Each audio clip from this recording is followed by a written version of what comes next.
Lockdowns exacerbated the class divide. Let's have a look. Hello everyone, Florian.Heise here, and welcome to another episode of HeiseSays. Grab your stein of coffee because we're going to have a look at this article from ABC News, which is not at all surprising to any of us that have been following this. And, well, this is why I think there's such a disconnect with some people, like Daniel Andrews, not understanding why people are protesting. Because we've got so many people that have not even been affected. And I guess maybe they're in a bubble that they don't know anyone that has been affected, or they just don't have any empathy to realize it. Or maybe, if they're politicians, they've never actually been in business, so they can't even contemplate of the idea of someone doing it tough because the government forces you to shut down your businesses. I'm just assuming. Yeah, I don't understand how people can't understand and go, why would they protest or why would they have issues? Because, not all of them are nutters. A lot of them are people that are just struggling and want to vent their frustrations, or perhaps don't think the drastic interventions into our lives are worth the damage that's being caused. But anyway, I digress. Let's have a look at this article. COVID lockdowns favored professionals. Yep. While low-income casuals are the hardest hit, says the ABS. Okay, now, the takeaway message from this is if you're a low-income casual, you need to stop being a low-income casual. Okay, you can't depend on the government to take care of you because they're going to screw you one way or another. You're going to be paying taxes your whole life and then hope to get the pension one day, and they say, oh, sorry, retirement age is now 95. Get to work. You got to upskill. You got to educate yourself. You got to build a variety of passive income streams no matter how you can. So you can't depend on these bastards. They're just there to steal your money. Now we need to advocate for smaller governments. So the theory is the smaller they are, the less they can steal. I'm hoping that's what it is. Maybe it's just a pipe dream.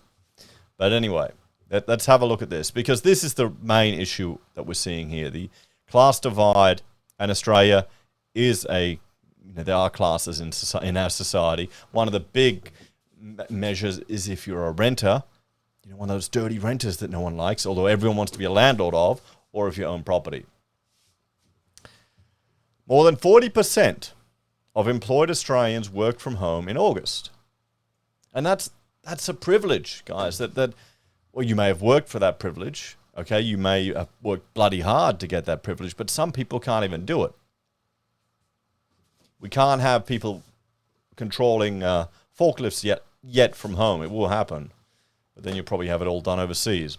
Anyway, the ABS surveyed workers over 6 days in the middle of the month when New South Wales, Victoria and the ACT were all in lockdown. While working from home has become just about normal for some occupations since the onset of COVID-19, ABS data showed it had been growing in popularity before 2020. 2 years ago, 32% of workers regularly did their job from home, at least some of the time. The percentage of employed people working from home on a regular basis had been steadily increasing by around a percentage point every 2 years. The head of Labour Statistics at the ABS, Jorn Jarvis, said. But that skyrocketed when Delta came to Australia. I remember I had coffee with a lawyer who worked for a legal practice, and all he did, they just had an app that they'd developed on their phone where they could find out where to work for free, where they could log it, where they could get free internet. They had no office. And they just worked remotely. So jealous. And I'm watching a Australian game dev. I watch all these game devs of how they make computer games, and this is one guy who's just released his game on Steam, and he's about to start a studio and get an office here in Brisbane. And I'm just thinking, mate, don't put that money into a bloody house. Don't rent an office. But sometimes you got to go through that to learn. Anyway, our latest data for August 2021, as the Delta period impacts were deepening, are showing an 8.4% jump to 40.6%, Mr. Jarvis observed. Not surprisingly, professional workers and managers were working from home the most at 65% compared to other occupations, where just a quarter of employees work remotely. Other working conditions haven't changed much. Workplaces quickly adapted to working from home, but the data showed other changes, such as hours people worked, have not changed very much. Interestingly, while the pandemic has seen a large shift in people working from home, there hasn't been a similarly large changes in other working arrangements, such as working Monday to Friday only, Mr. Yavas noted. The chart below shows incremental changes to conditions, including flexible hours and days worked between August the 15th and 21. Well, people are you're gonna get set into a pattern.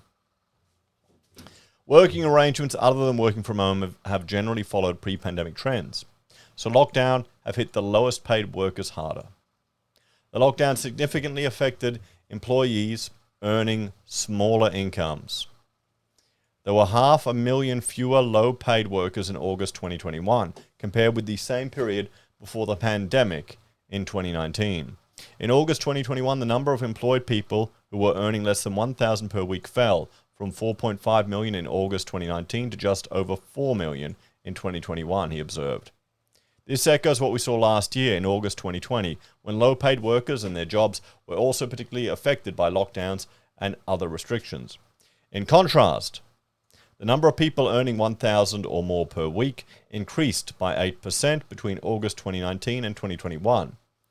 But that is still below the pre-pandemic growth rate, which was 14% between August 2017 and 2019, everyone.